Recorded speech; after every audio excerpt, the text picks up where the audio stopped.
નમસ્કાર વિદ્યાર્થી મિત્રો, સર્વોપરીની યુટ્યુબ ચેનલમાં હું સેજલ હાંસલ પર આપનું હાર્દિક સ્વાગત કરું છું.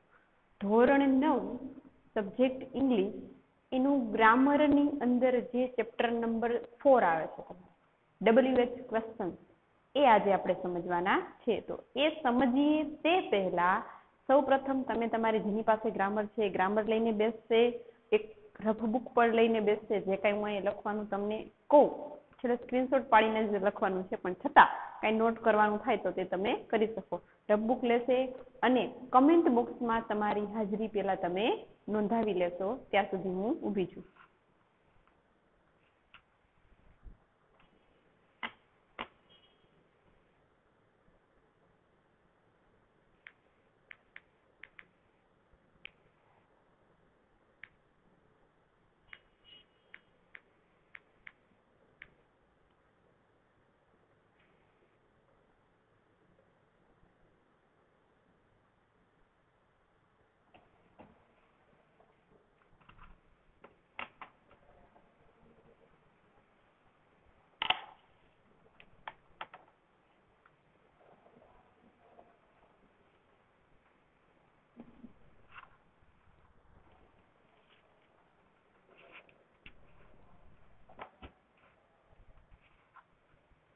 દરેક વિદ્યાર્થીએ પોતાની હાજરી નોંધાવી દીધી હશે. હવે જોઈએ ચેપ્ટર નંબર 4 તમને આપેલું છે વિદ્યાર્થી મિત્રો ગ્રામરની અંદર.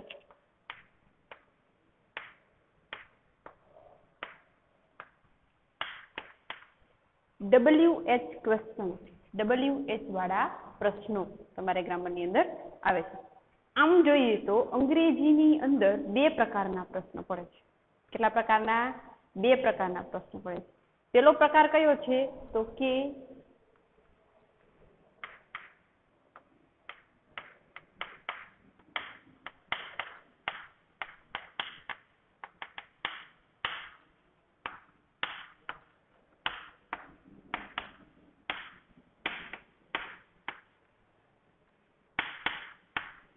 પેલો પ્રકાર છે સહાયકારક ક્રિયાપદથી શરૂ થતા પ્રશ્નો. કેવો પ્રકાર છે પેલો? તો કે સહાયકારક ક્રિયાપદથી શરૂ થતા પ્રશ્ન. અને એને વિદ્યાર્થી મિત્રો અંગ્રેજીની અંદર વર્બલ ક્વેશ્ચન્સ કહેવામાં આવે છે. શું કહેવામાં આવે છે? Verbal question. હવે એ પેલો પ્રકાર છે અને બીજો પ્રકાર અંગ્રેજીની અંદર થાય છે કે જે આપણે આ ચેપ્ટરની અંદર સમજવાનું છે. WH થી શરૂ થતા પ્રશ્ન.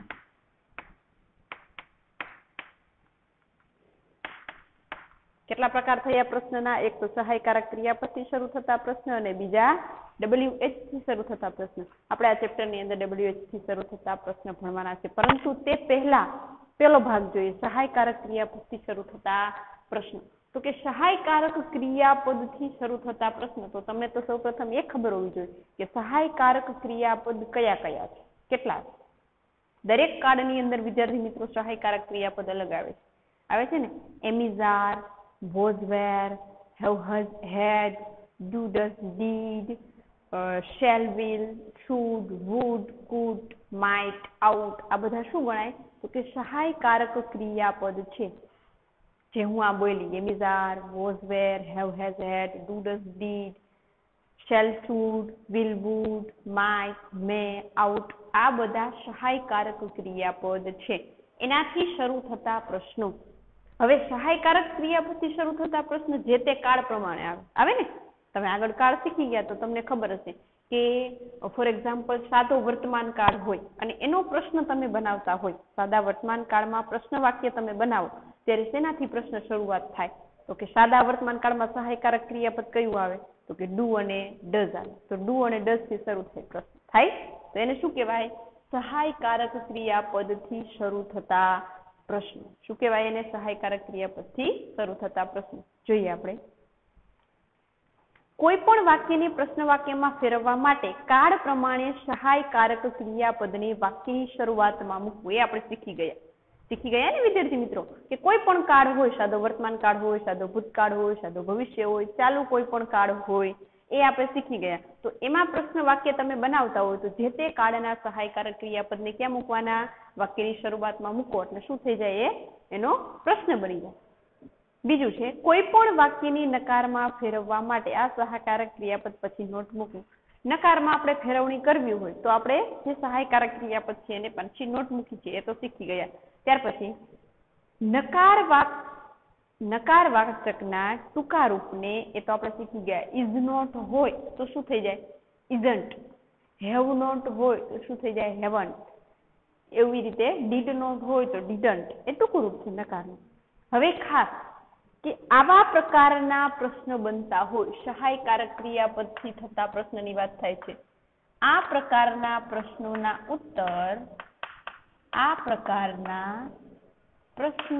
ઉત્તર યસ અને નો માં આપવામાં આવે છે. શેમાં આપવામાં આવે છે? યસ અને નો માં આપવામાં આવે છે. તો જો વિદ્યાર્થી મિત્રો, સહાયકારક ક્રિયાપદથી કોઈ પણ પ્રશ્ન બનતા હોય તો ક્યારે બને? જે તે કાળ પ્રમાણે. સહાયકારક ક્રિયાપદ જે તે કાળમાં આવતા હોય તો એવા પ્રકારના પ્રશ્નોના ઉત્તર જે છે એ યસ અને નો માં આપવામાં આવે છે. હવે એકાદું ઉદાહરણ જોઈએ આપણે એનું.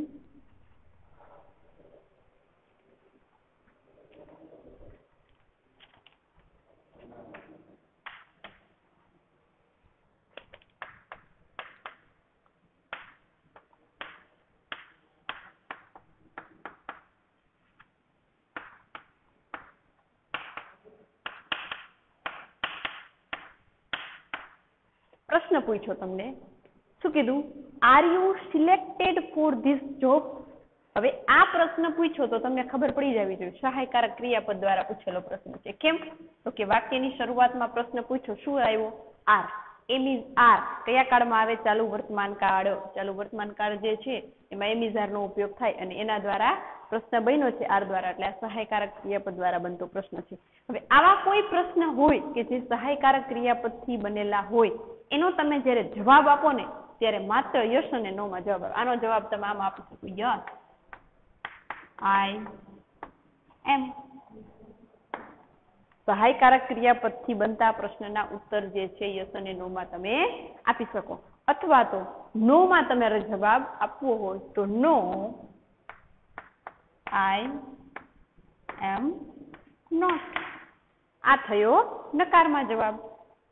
શું કીધું? સહાયકારક ક્રિયાપદની જ હજી વાત થાય. સહાયકારક ક્રિયાપદથી શરૂ થતા પ્રશ્ન જે છે એનો જવાબ જે છે યસ અને નો માં તમે આપી શકો. હવે આપણે એક ઉદાહરણ પણ એનું જોયું કે યસ અને નો માં જવાબ. હવે આપણે શીખવાનું છે WH થી શરૂ થતા પ્રશ્નો. આનો સ્ક્રીનશોટ લઈ શકશો તમે.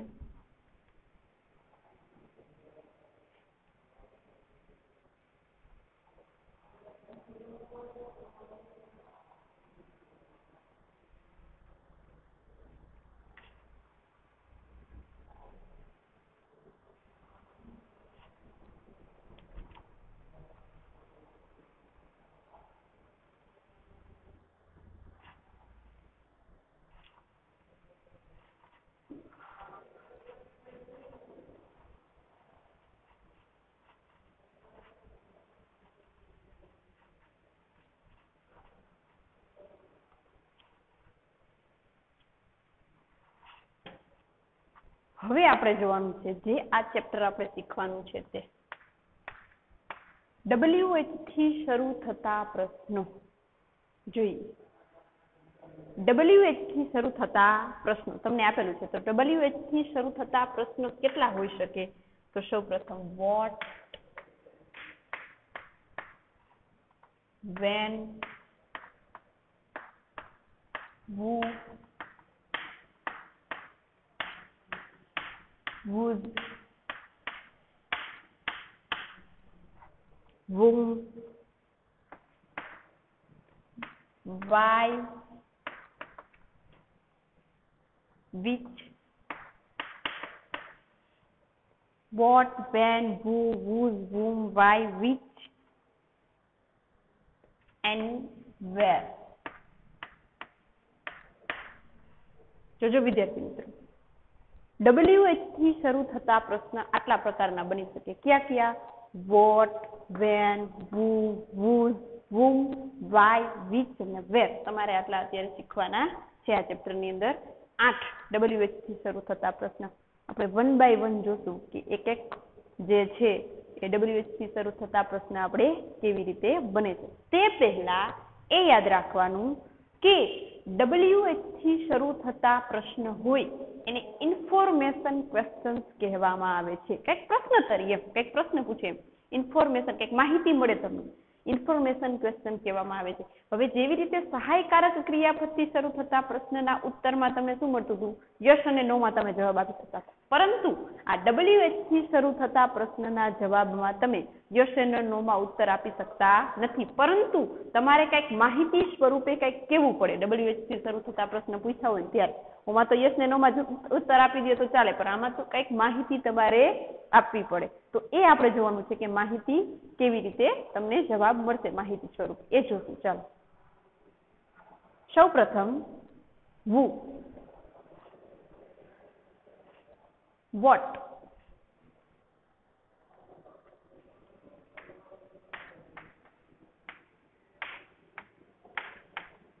what એટલે શું થાય વિદ્યાર્થી મિત્રો? શું શું થાય?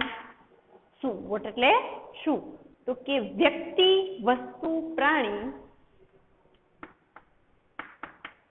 વ્યક્તિ, વસ્તુ,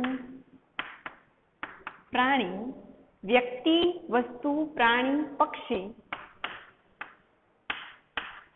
વ્યક્તિ, વસ્તુ, પ્રાણી, પક્ષી વગેરે વિશે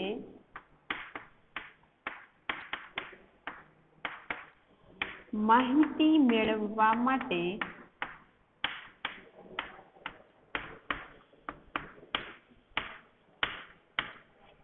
વોટ વડે પ્રશ્ન પૂછાય છે.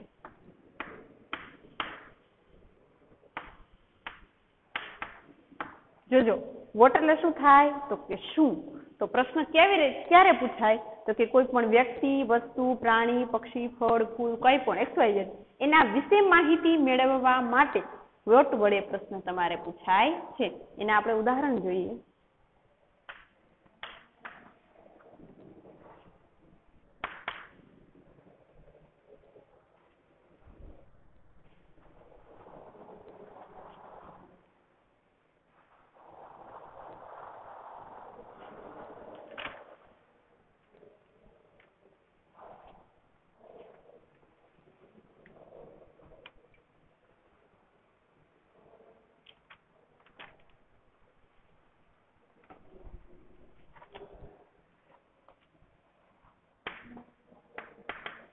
Mitesh is an doctor. Mitesh is an doctor. પ્રશ્ન તમને એવો પૂછ્યો કે મિતેશ જે છે એ ડોક્ટર છે. તો હવે વ્યક્તિ વિશે તમારે માહિતી મેળવવી હોય ને એટલે વોટ વડે પ્રશ્ન બને કે આ વ્યક્તિ શું છે એ તમારે જાણવું હોય એટલે કેના વડે પ્રશ્ન બને? તો કે વોટ વડે. તો આનો પ્રશ્ન શું બનશે વિદ્યાર્થી મિત્રો? તો કે what is, આમાં સહાયકારક ક્રિયાપદ શું આપ્યું છે? is. એટલે what is Mitesh. શું થયું? what is Mitesh. મિતેશ જે છે એ શું છે? શું કીધું? વ્યક્તિ વિશે માહિતી મેળવવાની છે કે આ વ્યક્તિ શું છે? તો કે ડોક્ટર. અને એમ કીધું હોય કે હરેશભાઈ is a farmer. તો શું પ્રશ્ન બને? what is Hareshbhai. હરેશભાઈ શું છે? તો કે તે ફાર્મર છે. એવું કીધું હોય કે મહેશભાઈ is a teacher. તો what is મહેશભાઈ. મહેશભાઈ શું છે? તો કે teacher.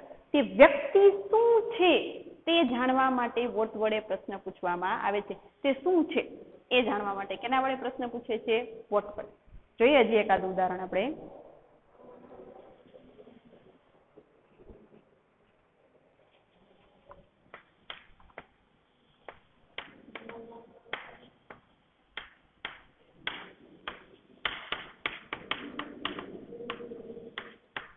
Gita draws a picture. સૌ પ્રથમ તો પેલા તમારે જોવાનું કે કયા કાળનું વાક્ય છે. આમાં કયા કાળનું વાક્ય છે? draws આપેલું છે એટલે શું કયો કાળ હશે? સાદો વર્તમાન કાળ. તો સાદા વર્તમાન કાળમાં શું લાગે વિદ્યાર્થી મિત્રો? કે ડુ કે ડઝ. તો ડુ ક્યાં લાગે, ડઝ ક્યાં લાગે એ પેલા તમને ખબર હોવી જોઈએ. તો શું લાગશે આમાં? ડઝ. કારણ કે ગીતા ત્રીજો પુરુષ એકવચન છે. તો સૌ પ્રથમ વોટ થી પ્રશ્ન બનશે. વોટ ત્યાર પછી ગીતા ત્રીજો પુરુષ એકવચન છે એટલે શું લાગશે એમાં ડઝ. વોટ ડઝ કરતા મૂકી દો ગીતા. વોટ ડઝ ગીતા ત્યાર પછી ડ્રોઝ આપેલું છે વિદ્યાર્થી મિત્રો. તો જ્યારે તમે પ્રશ્ન બનાવો ત્યારે ડુ ડઝ મૂકેલું હોય તો ક્રિયાપદનું કેવું રૂપ આવી જાય? મૂળ રૂપ આવી જાય. તો શું થઈ જશે? ડ્રોઝનું ડ્રો.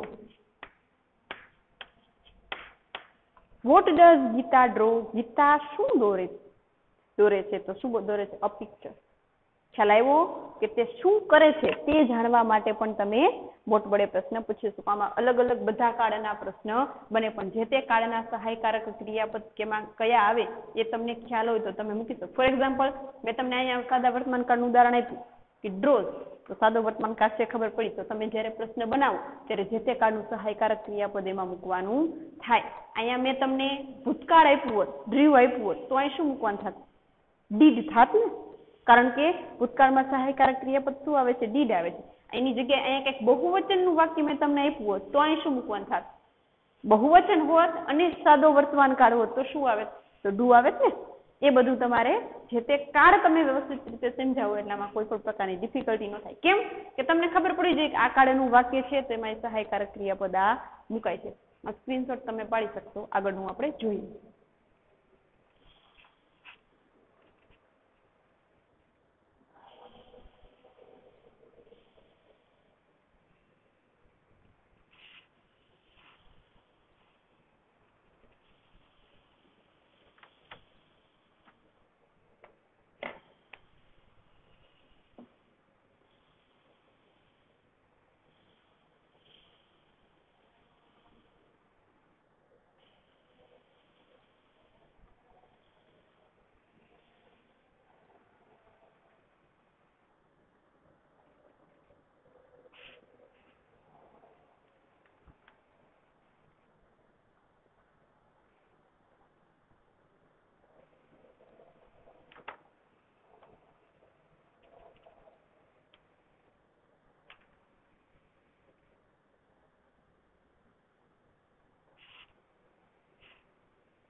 દરેક વિદ્યાર્થીઓ સ્ક્રીનશોટ લઈ લીધો હશે. ત્યાર પછીનું જોઈએ.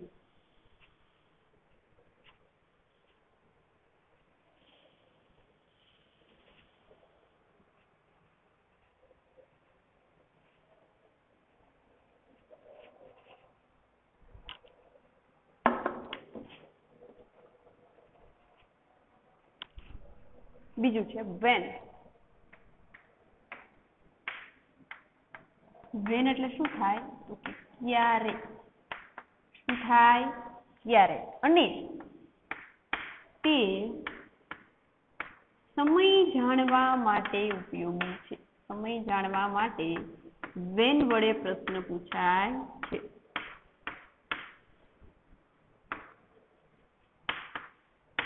શું જાણવા માટે વિદ્યાર્થી મિત્રો? સમયગાળો તમારે જાણવો હોય ત્યારે વેન વડે પ્રશ્ન પૂછી શકાય. ઉદાહરણ આપણે જોઈએ.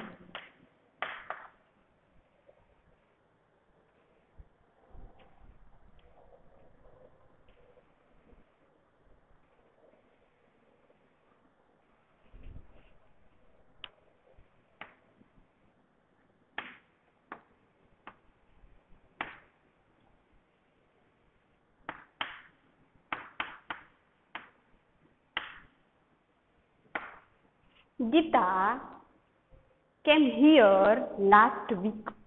હવે અહીંયા તમને આપેલું છે CAME. પેલા એ જોવાનું લાસ્ટ વીક એ શબ્દ આપ્યો છે, CAME આપ્યું છે એટલે તમને ખબર પડી જાય કયા કાળનું વાક્ય હશે. ભૂતકાળનું, સાદા ભૂતકાળનું વાક્ય છે. તો સાદા ભૂતકાળનું વાક્ય છે તો આપણે પ્રશ્ન બનાવીએ ત્યારે સહાયકારક ક્રિયાપદ કયું મુકાય? તો કે ડીડ મુકાય. તો સૌ પ્રથમ તો વોટ દ્વારા બનશે, કારણ કે તમારે શું જાણવું છે? સમય જાણવું છે. સમય દર્શક શબ્દ છે લાસ્ટ વીક. તો કે હા, તો સમય તમારે જાણવો હોય એટલે કેના દ્વારા પ્રશ્ન બને? તો કે વેન દ્વારા. તો પેલા તો સૌપ્રથમ વેન, ત્યાર પછી તમારે વાક્ય જોવાનું કે વાક્ય ભૂતકાળમાં છે તો શું આવશે? ડીડ. શું આવશે did. when did ત્યાર પછી શું મૂકી દેવાનું કરતા. when did ગીતા કેમનું શું થઈ જશે કમ, કારણ કે ક્રિયા એ તમને ખબર હશે ભૂતકાળ સમજાયો ત્યારે વાત થઈ બે ભૂતકાળ ક્યારે ભેગા થાય ને ડીડ જે છે એ ભૂતકાળ સૂચવે છે તો અહીંયા કેમ છે તેનું શું થઈ જશે come. when did Gita come here. આ થયો વેન દ્વારા પ્રશ્ન. શું જાણવા માટે વેન દ્વારા પ્રશ્ન બને તો કે સમયગાળો, સમયદર્શક શબ્દ કાંઈ સૂચવતો હોય એ તમારે જાણવું હોય. ઘણા બધા સમયદર્શક શબ્દ છે, last week, last Sunday, last year, last વાળા બધા શબ્દો, in evening, at night, at noon, afternoon, કોઈ પણ શબ્દ છે, એટ 5 o'clock, એટ 10 o'clock, કાંઈ પણ સમયદર્શક શબ્દ, 1947, 1967, આ બધા સમયદર્શક શબ્દ થઈ ગયા. એ કાંઈ તમારે જાણવું હોય સિન્સમાં પણ આવે એનો ઉપયોગ, પરંતુ કાંઈ પણ સમયદર્શક શબ્દ સૂચવતા હોય જાણવું હોય તમારે ત્યારે વેન વડે પ્રશ્ન પૂછવામાં આવે છે. મેં તમને કીધા એ ઘણા બધા છે.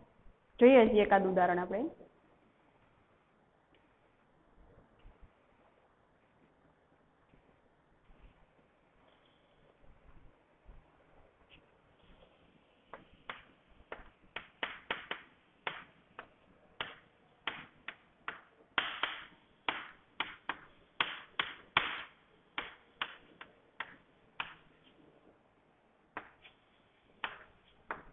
શું આપ્યું તો કે Disha goes to school every day.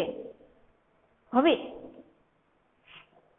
તમને એવરી ડે શબ્દ આપ્યો છે, દરરોજ સમયગાળો બતાવ્યો છે, સમય સૂચક શબ્દ છે એટલે કેના દ્વારા પ્રશ્ન બની શકશે વેન દ્વારા. તો વેન દ્વારા સૌ પ્રથમ પ્રશ્ન બનાવીએ, પરંતુ તમારે જોવાનું છે કયા કાળનું વાક્ય છે. સૌ પ્રથમ વેન, ત્યાર પછી કયા કાળનું વાક્ય છે ગોઝ આપેલું છે એટલે સાદો વર્તમાન કાળ. તો તમારે શું મૂકવાનું ડુ કે ડઝ આવે. તો અહીંયા ત્રીજો પુરુષ એકવચન છે દિશા કરતા, તો શું આવશે તો કે ડઝ આવશે. વેન ડઝ દિશા ગોઝ છે તો શું થઈ જશે વિદ્યાર્થી મિત્રો go. When does Disha go to school. સમય જાણી છે એટલે સમય સૂચક શબ્દ હોય શું થઈ જાય નીકળી જાય ને પ્રશ્નાર્થ બનાવી ત્યારે. ખ્યાલ આવ્યો? આ થયો ભૂતકાળનો, આ થયો વર્તમાન કાળનો. તો એમાં ડઝ લાગ્યું ભૂતકાળ હતું તો શું લાગ્યું ડીડ લાગ્યું. એટલે આમાં તમને શબ્દ ઓળખતા આવડવા જોઈએ કે વેન દ્વારા પ્રશ્ન ક્યારે બને, સમય સૂચક શબ્દ આપતા હોય ત્યારે. સમય સૂચક શબ્દ હોય પરંતુ સમય સૂચક શબ્દમાં આગળ જે વાક્ય જે છે એ કયા કાળનું છે એ પણ તમને ખબર હોવી જોઈએ, તો તમને પ્રશ્ન બનાવતા આવડે. સ્ક્રીનશોટ લઈ શકશો.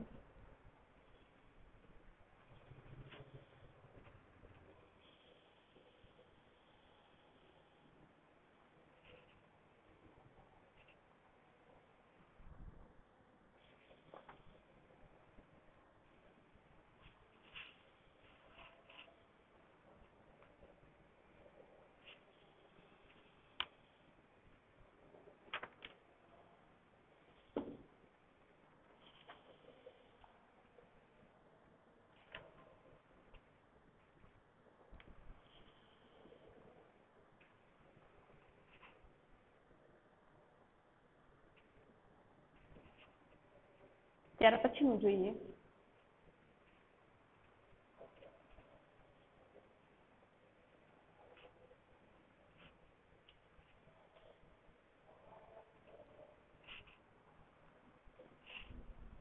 ભૂ. ભૂ એટલે શું થાય? કોણ. શું થાય ભૂ એટલે કોણ? તો હવે ભૂનો ઉપયોગ ક્યારે થાય તો કે કોઈ પણ વ્યક્તિની માહિતી માટે, કર્તા તરીકે વ્યક્તિની માહિતી મેળવવા માટે. કોઈ પણ વ્યક્તિની માહિતી મેળવવા માટે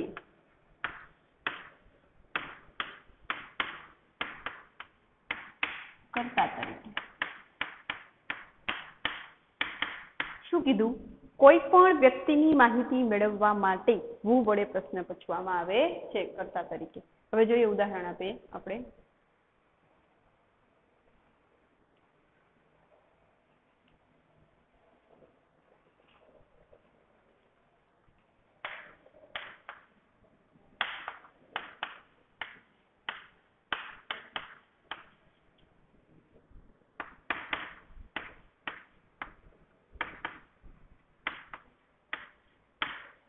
Mrs Dave is our teacher, કે મિસિસ દવે જે છે એ અમારા શિક્ષક છે. તો વુ દ્વારા તમે પ્રશ્ન બનાવશો એટલે શું આવશે? Who is our teacher. અમારા શિક્ષક કોણ છે? તો કે મિસિસ દવે. તે વ્યક્તિ વિશે માહિતી મેળવવાની છે એટલા માટે વુ વડે પ્રશ્ન આવશે.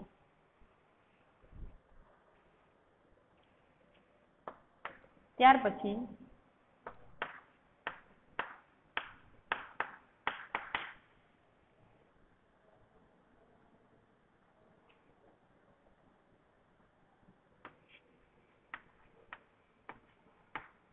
મોહક ઇઝ ડોક્ટર.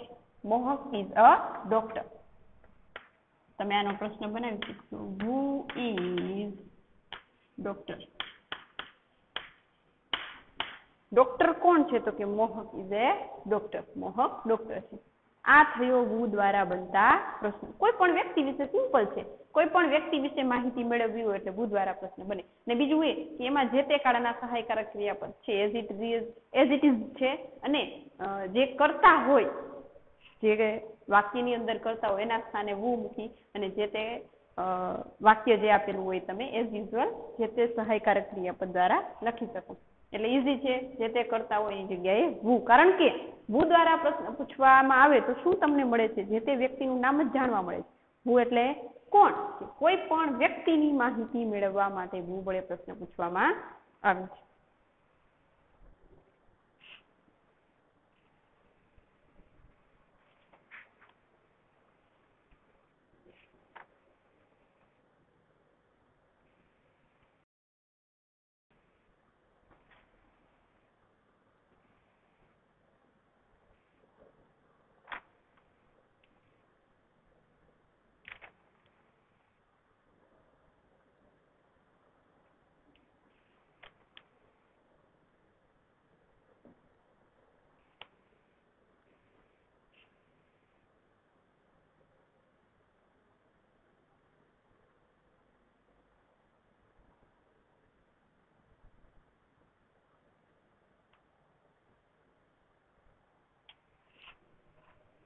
હવે જોઈએ આગળ.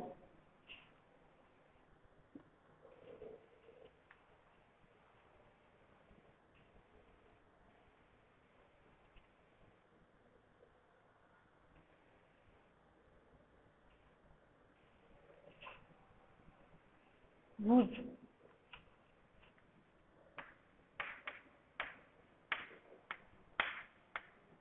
ભુજ એટલે થાય કોની, કોનું, કોણ. કોની, કોનું, કોના.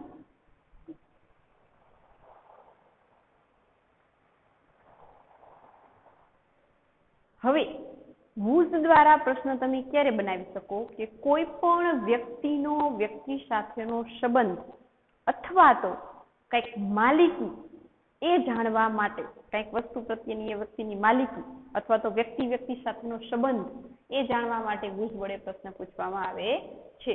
તો જોઈએ. કોઈ પણ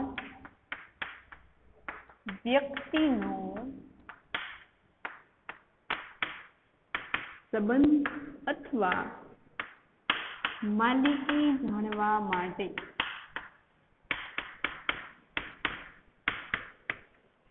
ભુજ વડે પ્રશ્ન પૂછાય છે.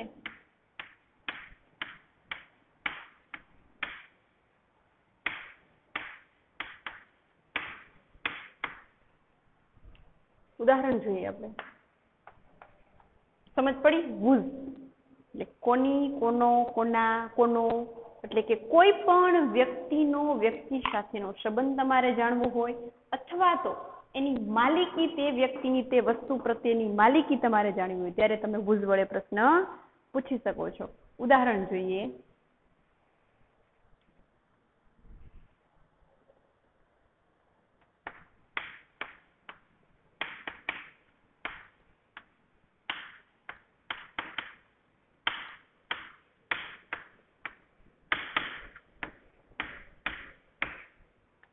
Joy is my neighbor's son. જય જે છે એ મારા પાડોશીનો દીકરો છે. તો કોનો દીકરો છે? તો કે પાડોશીનો.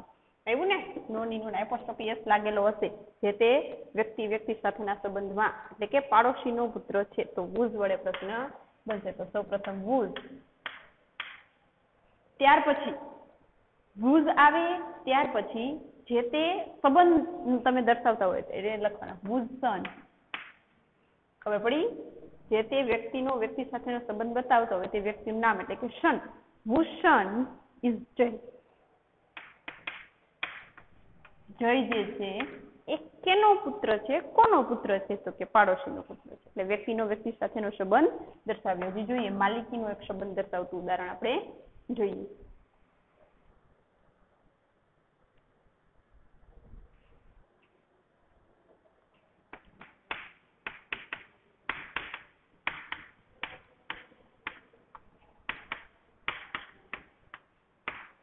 This is Rohan's pen.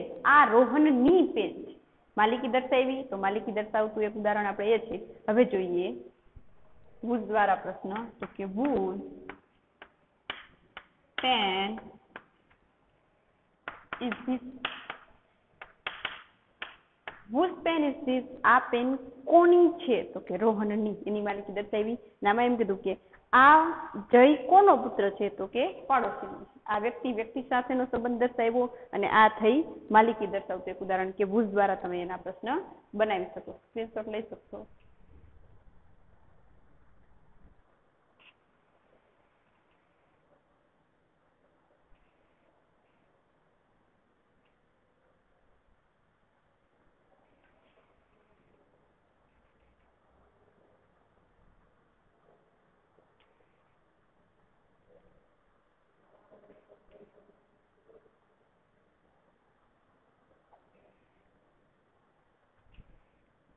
હવે દરેક વિદ્યાર્થીઓએ આજે મેં 4 તમને સમજાવ્યા વોટ, વેન, હુ અને whose એ વ્યવસ્થિત રીતે સમજ્યા છે. બે ઉદાહરણ દ્વારા મેં તમને સમજાવ્યા છે. હજી આપણે આગળ એક્ટિવિટીઝ કરશું, એક્સરસાઇઝ કરશું, પણ પહેલા આ બધા હું તમને 8 સમજાવી દઉં પછી એટલે તમને વધારે વ્યવસ્થિત રીતે સમજાઈ જાય. પરંતુ અત્યારે આ વિડિયાની અંદર આ 4 જ તમને સમજાવું છું, વ્યવસ્થિત રીતે સમજાઈ ગયા છે. આગળના નેક્સ્ટ 4 જે છે આપણે નેક્સ્ટ વિડિયાની અંદર સમજીશું. પછી જે એક્ટિવિટીઝ આપેલી છે ગ્રામરની અંદર એ પણ આપણે જોવાની છે.